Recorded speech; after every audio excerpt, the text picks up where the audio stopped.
студиото со вас, Валентин Николовски. Почитувани гледачи, добар ден. Во вестите на Сител во 16 ќе гледате. Хрватскиот премиер Пленковиќ во посета на Македонија. Со Мицкоски подпишаа договор за стратешка соработка. Акцент ставен на енергетиката.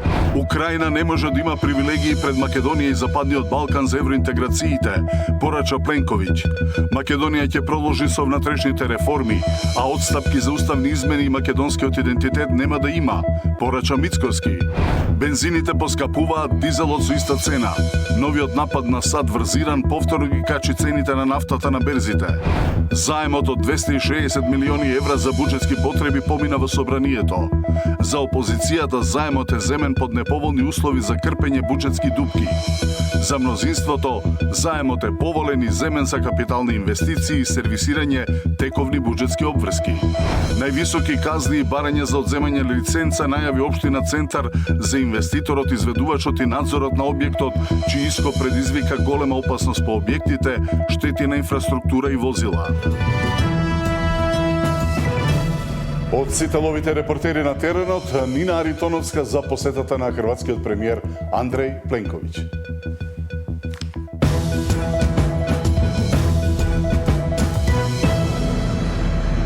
Македонија и Хрватска подпишаа договор за стратешка соработка со посебен акцент на енергетиката. Посебен договор од оваа област подпишаа ресорните министри за енергетика од двете земји. При денешната официјална посета на хрватскиот премиер Андреј Пленковиќ, тој беше пречекан во Охрид од премиерот Мицкоски. За деталите од денешната посета одиме живо во Охрид со Нина Аритоновска со деталите. Токму така тина премиерот Христијан Мицковски и неговиот хрватски колега Андреј Пленковиќ денеска подпишаа договор за стратешка соработка помеѓу двете држави, за која, како што беше истакнато, се отвара нова етапа помеѓу билатералните односи помеѓу Македонија и Хрватска. Покрај овој договор меѓу двете влади беше подпишан и договор помеѓу Министерството за енергетика, рударство и минерални суровини на Македонија и Министерството за економија на Хрватска, со кој се продлабочуваат и зацврстуваат енергетските потенцијали. Двајцата премиери на Македонија и на Хрватска на заедничката прес-конференција истакнаа дека со овие договори прочем се продлабочуваат и онака пријателските односи помеѓу Македонија и Хрватска. Во фокусот на темите на денешната средба, токму тука во Охрид, беа регионалната безбедност, соработката, инфраструктурата, евроатлантската перспектива, енергетиката, здравството, образованието, транспортот и се разговараше уште и на многу други теми. Двајцата премиери заклучија дека ќе останат доследни и ќе се посветат на регионалната соработка, безбедноста и мирот. Инаку пред пресконференцијата беа одржани и тет-а-тет средби токму тука во Охрид, а посетата на хрватскиот премиер Пленковиќ беше заокружена со средба помеѓу бизнис заедниците на Македонија и на Хрватска. Повеќе предлагам за денешната средба токму тука во Охрид да погледнеме од прилогот во продолжение. Продлабочување на соработката меѓу Македонија и Хрватска, регионалната стабилност, економските односи, инвестициите, инфраструктурното поврзување, енергетиката, европската перспектива, како и глобалните случувања кои влијаат врз целиот простор и заедничките предизвици, се главните теми денеска во Охрид на средбата меѓу македонскиот премиер Христијан Мицкоски и неговиот хрватски колега Андреј Пленковиќ, кој престојува во официјална посета на Македонија. Мицкоски изрази задоволство од средбата и рече дека таа е потврда на добрите односи и пријателство помеѓу Македонија и Хрватска. Ке работиме на развој на конкретни иницијативи и проекти во транспортот, енергетиката, информатичките технологии, индустријата, производството, здравството, образованието, јавната безбедност, цивилната заштита, одбраната, сајбер безбедноста и управувањето со границите. Посебно значено е што договорот отвара простор за подлабока поврзаност меѓу институциите, компаниите, инвеститорите, академската заедница, граѓанскиот сектор и експертските заедници на двете земји. Ние сакаме оваа соработка да не остане само на ниво на политички декларации. Сакаме таа да донесе реални резултати, нови инвестиции, повеќе економски можности, нови работни места, поголема институционална подготвеност и подобар животен стандард за граѓаните. Премиерот на Хрватска Пленковиќ истакна дека потпишувањето на меморандумот во енергетскиот сектор представува рамка за унапредување на соработката и најави продолжување на инвестициите. И сметаме дека оваа соработка ќе овозможи подобро поврзување во тој сектор. Посебно ми е драго што разговаравме и за соработка во сообраќајот и двете земји се наоѓаат на многу важен трансевропски коридор, што е за вас посебно важно. Сметам дека ќе продолжиме со инвестициите и ќе овозможи поедноставен превоз не само на патници, туку и драго ми е дека Хрватска со промените за странци, за визите за превозниците, што ни даде една порака на сите соседни земји и сметајќи дека и вие како соседи ги вројуваме во да ги олесниме тие односи. Посетата беше оценета како силен сигнал за продлабочување на економските односи и отварање нови можности за регионален развој и соработка. Нина Ритоновска, Сител телевизија. Не може Украина да има привилегии на евроинтегративниот пат наспроти Македонија и земјите од Западен Балкан, порача хрватскиот премиер Пленковиќ од Охрид. Пленковиќ нуди секаква поддршка и помош за македонските евроинтеграции. Премиерот Мицкоски пак не го коментира предлогот на Мерц, но затоа Македонија ќе продолжи со внатрешните реформи, а отстапки за уставните измени и македонскиот идентитет, повторно рече, нема да има. Целосна и недвосмислена поддршка за македонските евроинтеграции понуди хрватскиот премиер Пленковиќ од Охрид, кој смета дека нашиот пат кон ЕУ е исполнет со непринципилни и неправедни блокади. Хрватскиот премиер доаѓа во екот на предлогот на германскиот канцелар Мерц за алтернативи за побрзо членство на Украина и Западен Балкан. Иако вели дека намерите на Мерц се добри, сепак до крај не се прифатливи за Хрватска. Очекивањима да се промени устав, тоа су врло важни, далекосечни, ozbiljni potezi koje treba prije svega na svojoj razini i sa nizom političkih aktera donijeti, ako će donijeti, kad će donijeti politički establishment ovdje u Makedoniji. Što se tiče našeg stava, mi smatramo da je takvo kondicioniranje koje je suočena Severna Makedonija praktički zadnjih 25 godina duboko nepravedno. Mislimo da nema nikakvog opravdanja. One koji su zaključile takozvani evropski ekonomski sporazum ili nešto što su ranije imale EFTA, ali ipak sa podignutom institucionalnom participacijom, onda moramo gledati kako se to odnosi na sve. Dakle, ne može biti prečnica za jedne, a sporosti za druge. To je prva pozicija. Druga je da je velika razlika u apsorpcijskoj sposobnosti Ukrajine u odnosu na sve ostale države kandidate. Sve ostale su i populacijom, dakle stanovništvo manje, i manje su zahtjevne u smislu njihovog upliva na proračunske implikacije Europske unije i na ključne sektorske politike. Од друга страна, премиерот Мицкоски, без да го коментира нон-пейперот на Мерц, дециден дека уставните измени и нови дополнителни барања од Софија нема да бидат прифатени. Она на што се фокусира владата е завршување на реформите дома. Истакна дека и во јуни очекува највисока оценка од Брисел. За жал, се додека билатералните спорови и така наречениот булинг кон нас од страна на некои земји членки, односно во случајот една земја членка се наша препрека за да бидеме дел од тоа семејство, ова што одамна го заслуживме, за жал, ќе се оддалечува и ќе се оддалечува. Но ние не губиме надеж, не губиме енергија, туку напротив, ќе продолжиме силно да работиме, како што работиме овие, би рекол, нецели 2 години од како сме избрани како влада, и очекуваме дека ќе добиеме таа шанса да бидеме дел од тоа семејство во кое што сме таму. Но нема повеќе можности за идентитетски отстапки, нема повеќе можности за чекор назад кога станува збор за нашите, би рекол, национални одредници, кукава и да е таа цена која што треба да ја платиме. Ако е тоа цената која што треба да ја платиме и покрај тоа што сме вистинскиот фронтранер оваа влада, додека оваа влада е подготвена да ја плати таа цена. Ќе чекаме некои други подобри времења. Писмото на германскиот канцелар за нова динамика во проширувањето на ЕУ добива се помала поддршка. Идејата Украина да добие придружно членство без право на глас не е прифатливо ниту за самиот Зеленски. Предходно пак предлогот го одбија и словачкиот премиер Фицо и председател Пелегрини, како и новиот унгарски премиер Маџар. Тие сметаат дека државите од Западен Балкан треба да добијат предност во интеграцијата во Унијата пред Украина. Катерина Нешкова, Сител телевизија. Бензините поскапуваат, дизелот со иста цена.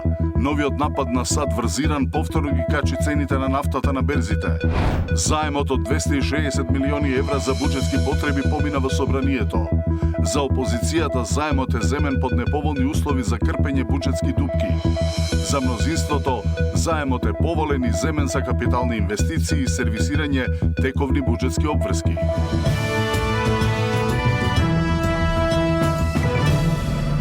Заемот од 260 милиони евра за буџетски потреби помина во собранието. Опозицијата тврди дека тој е земен под неповолни услови за да ја покрие дупката во буџетот.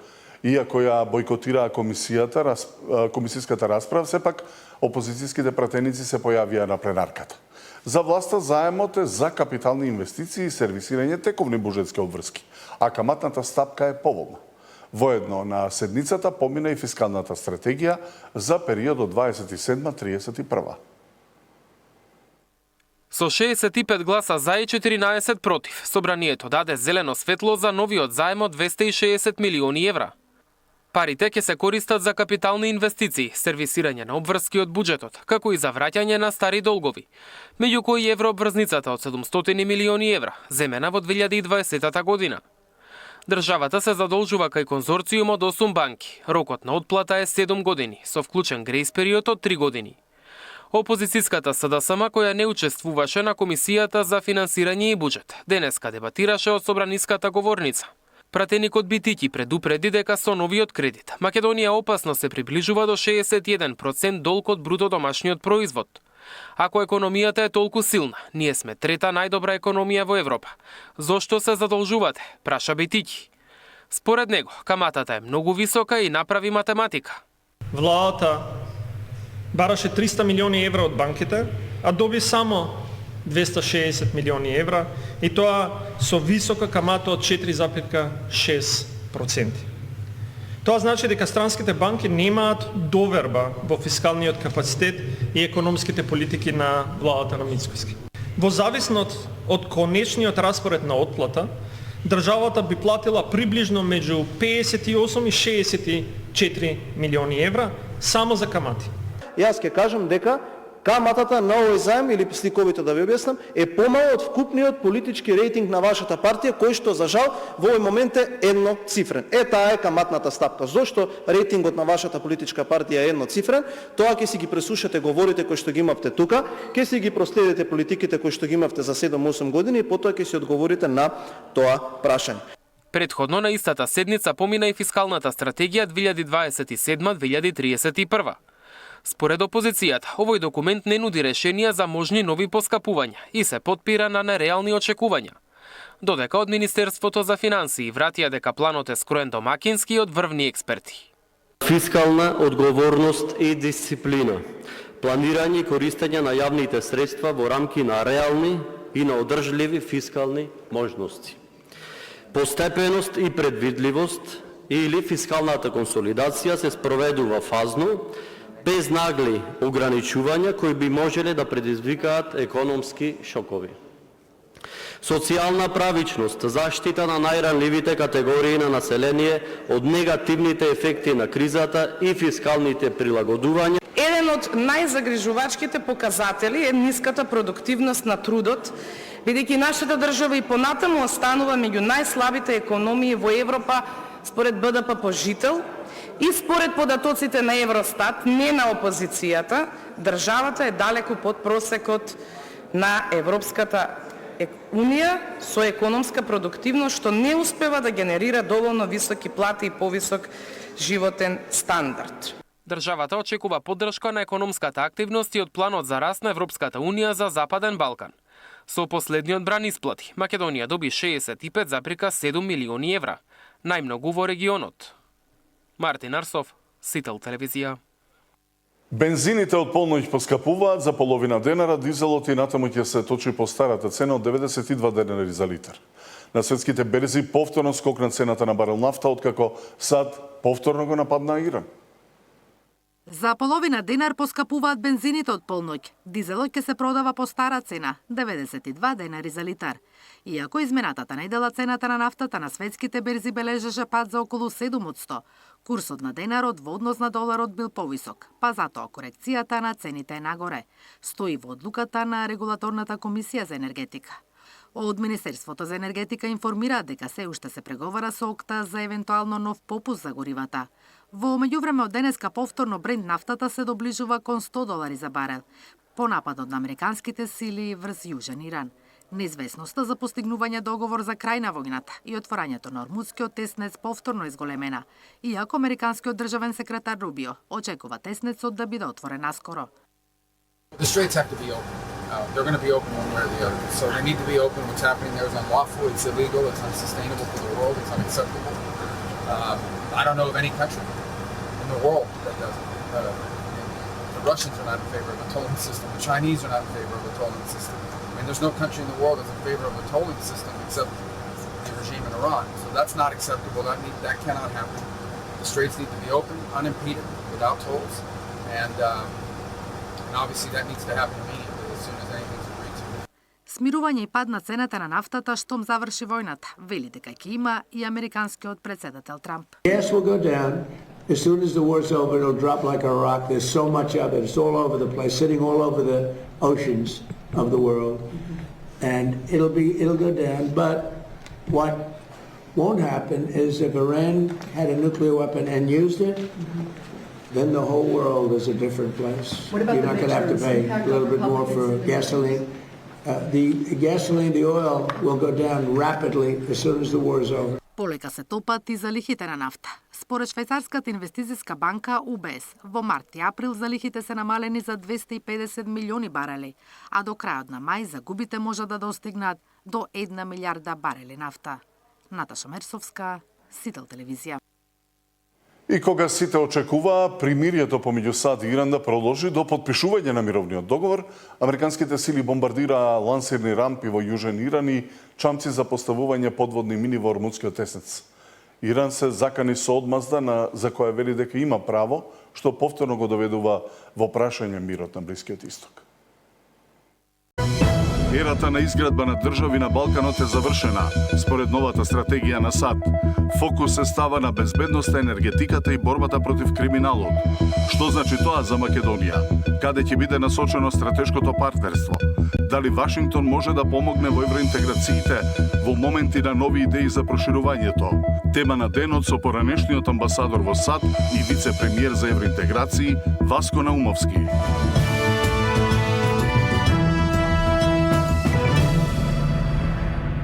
Општина Центар изрече највисоки казни и бара одземање на лиценци за инволвираните фирми, откако вчера се урна насип од ископна земја и со себе повлече дел од улица, тротоар, инфраструктура, а настрада едно возило. За среќа багеристот се излече неповреден од затрупаниот багер. Највисоки казни и барања за одземање на лиценци по слечиштето на булеварот Теодосиј Гологанов. Инспекцијските служби во вонредниот надзор констатирале сериозни неправилности на градилиштето, како и свлечиште на земјиштето кое предизвикало оштетување на коловозот, тротоарите, канализационата мрежа и уличното осветлување. Веднаш се изречени најстроги законски казни и санкции согласно Законот за комунални дејности поради непочитување на законските обврски и предизвикување штета врз јавната инфраструктура. Дополнително од страна на градежниот инспектор на општина Центар ќе биде побарано одземање на лиценците на одговорните лица вклучени во изградбата, а ние ќе побараме и утврдување одговорност од надзорот и изведувачот на објектот поради несоодветно и несовесно постапување согласно законските прописи, велат од општина Центар. Дополнуваат дека за случајот ќе следуваат и соодветни пријави и постапки пред надлежните институции. Во вчерашниот инцидент за влакно е спасен животот на возачот на багерот, додека работникот вршел ископна дупка за изградба на зграда, настанало слечиштето. Багерот бил затрупан, а лицето кое го управувало на време излегло. Жителите на овој дел од Скопје се видно вознемирени. Слечиштето нормално дека ќе падне, Ама сега со овој потек што го затвориле и патот и све, јас како инвалид, пример, не можам да слегувам од овие висини. Инвазија. Под мојата зграда се изгради 7 згради. Замислите вие таа бучава цела, јас ја поднесувам ова време. Денеска локацијата е обезбедена со сигурносни ленти и заштитни знаци. Побарана и стручна експертиза од професори на Градажан за проценка на ризиците и направените штети. Како резултат на свлечиштето, уништени се тротоарот, улицата, падната и бандера. За настанот се известени сите надлежни екипи и работат на расчистување на случајот. Експертите велат дека свлечиштето е резултат на непочитување на стандардите, законите и позитивните практики од инженерството. Лична грешка е што не е обезбеден ископот од сите страни како што треба, за да вакво нешто не се случи. Точно, во тоа треба да се вложат одредени средства. И сега доаѓаме во ситуација заради, како да ви кажам, преголема алчност на инвеститорите, односно заштеда на средства онаму каде што не смее тоа да се прави, да се доведуваат во ризик не само тие што работат на објектот, туку и сите околни корисници, жители, па дури и околните згради. Имавме некои консултации со градоначалникот ова утро, дека е неопходно да се пропишат нови процедури, стандарди кои ќе не обезбедат од појавување во иднина на слични настани. Пред се треба веднаш потитно да им се одземат лиценците на оние кои што ги прекршиле правилата на однесување во вакви случаи, а јас мислам дека треба и многу ригорозни мерки, дури да се размислува и за забранување на право на градење и на инвеститорите, бидејќи зачетокот на сите овие проблеми е кај инвеститорот. Ова не е единствен случај од ваков тип. Пред нешто повеќе од месец, еден градажен работник загина, а тројца други беа повредени, откако беа затрупани од голем насип со земја во кисела вода. Надлежните утврдија дека на самото место немало соодветна заштита од лизгање на земјиштето. Синдикатот на градежници побара итни инспекцијски надзори за да се спречат вакви трагедии. Габриела Лескова, Сител телевизија. Македонија под топол воздушен бран, но и под аларм од невреме со пороен дожд, силен ветер, грмотевици, која според УХМР најинтензивно се очекува да биде во четврток. Во меѓувреме големите температурни варијации и варијациите на притисокот предизвикуваат здравствени потешкоти кај хроничните болни. Се препорачува редовно земење терапија и консултација со матичните. Предпладне сончево со летни температури, а во среда и четврток попладне невреме со дожд, на места и град, засилен ветер и чести електрични празнења, најави управата за хидрометеоролошки работи. Поизразено нестабилно време ќе имаме задутре. Освен утре, нестабилност се очекува во четврток на повеќе места со порен дожд, грмежи и засилен ветер, локално во форма на невреме. Со пообилен порен дожд, електрични празнења, силен ветер над 60 км на час и услови за појава на град. Од петок ќе настапи пријатно стабилизирање на времето. Најпогодени од високите температури, наглите временски промени се хронично болните. Имајќи го во предвид вариабилното време, превисоките температури, веќе имаме надвор и летни температури од 30 и нешто степени, тоа највеќе влијае на пациентите кои што се хроничари, пред се пациентите со висок крвен притисок, пациентите кои што имаат хоб и астма, бидејќи тука имаме и нарушување на самиот имун систем и голем број на респираторни инфекции кои овие 2 недели ги бележиме поради наглите промени, бидејќи имаме 3 дена многу високи температури, па 2-3 дена повторно заладување и слично. Многу влијае и на пациентите кои што имаат спондилозни и коскено-зглобни заболувања поради влажното време, доаѓа до активација на тој вид на промени. Екстремно високи мајски температури деновиве се регистрирани и низ Европа, а во Франција 7 лица починаа како резултат на топлотниот бран. Александар Динев, Сител телевизија. Доволна беше една ноќ со минусни температури за да се уништи родот на овошките во моментот кога формираат цвет или плод. Овоштарите од лакавица нема да бараат обештетување, зашто најчесто се постари лица на кои ова им е дополнителен приход. Инаку лакавичката котлина е една од позначајните овоштарски региони во кои се произведуваат јаболка, сливи, круши, вишни, праски, јапонско јаболко и други овошји. Само една вечер со минусна температура беше доволна да ја запечати судбината на годинашната реколта на овошните насади во лакавичката котлина. Овоштарите велат дека мразот за само една ноќ избршал месеци труд, инвестиции и надеж за добра сезона. Температурата се спушти во нечувствителниот период, кога овошките беа во цвет или се формираа плодовите. Во Лакавичката котлина, која важи за еден од позначајните овоштарски региони, производителите сега стравуваат дека оваа година ќе остана со значително намален принос, а некои и без род. Многу штета, ни едно од овоште нема ништо кај нас. Значи тотално 100% уништено. Имаме мы од се имаме ние дрвца, речеме од јаболка, слива, круша, вишна, јапонска, сите овоште имаме, праски, маски, теоре. Кај си имаме, ама ништо нема. Цреша ни една. Ни значи не тоа фанат за една ноќ и толку теа. Во котлините се јавува температурна инверзија и затоа овошните насади во овие реони не повеќе страдаат. На повисоките места на работот котлината род ке има. Повисокото стоеше. Само котлината Лакавица, па на иначе горе Љуботин, Селце, Пупче, Лесковица има. Овоштарите од Лакавица нема да бараат обештетување, зашто најчесто се постаре лица на кои ова им е додатен приход. За разлика од нив, сливарите од Малешево и Пијанец, кои претрпеа огромни штети од пролетните ниски температури на почетокот на месецот, ќе бараат да бидат обештетени, зашто тоа им е единствениот извор за екзистенција. За Сител, Трајан Ристовски. Председателката на државата денеска ги додели наградите за иновација, лидерство и влијание во IT екосистемот Women in Tech. Станува збор за жени кои имаат дадено особен придонес во својата работа во дигиталната трансформација и дигиталното претприемништво. Со задоволство прифатив да бидам покровителка на Women in Tech Macedonia Awards и заеднички да ги запознаеме и да ги истакнеме жените кои не чекале иднината да им биде подарена, туку во синергија со мажите самите почнале да ја кодираат. Тука сме за да дадеме почит на луѓето кои што со својата работа, знаење, иновации и лидерство го менуваат нашето општество. Луѓето кои покажуваат дека технологијата не е само индустрија, туку алатка за создавање подобра иднина. На 77 годишна возраст денеска почина Мартин Треневски, поранешен министер, амбасадор и новинар, кој зад себе остави значајна богата професионална кариера во повеќе области од јавниот живот.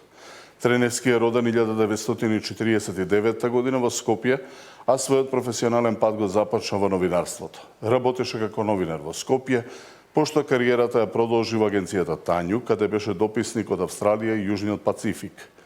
По самостојувањето на државата, Треневски беше министер за информации во првата влада на Република Македонија. Подоцна извршуваше функцијата министер во ресорот за селеништво, продолжувајќи својата работа поврзана со диаспората. Во дипломатската кариера беше амбасадор во неколку скандинавски земји, генерален консул во Торонто, како и амбасадор во НАТО, каде ја представуваше државата на меѓународно ниво. Погребот Мартин Треневски ќе се одржи утре на градските гробишта во Бутал. А во тема на денот, околу евроинтеграциите, но и новата стратегија на State Departmentот поврзана со Балканот, гледајте со екс-амбасадорот во Вашингтон и поранешен вице-премиер за евроинтеграции Васко Наумовски. До тогаш пријатно.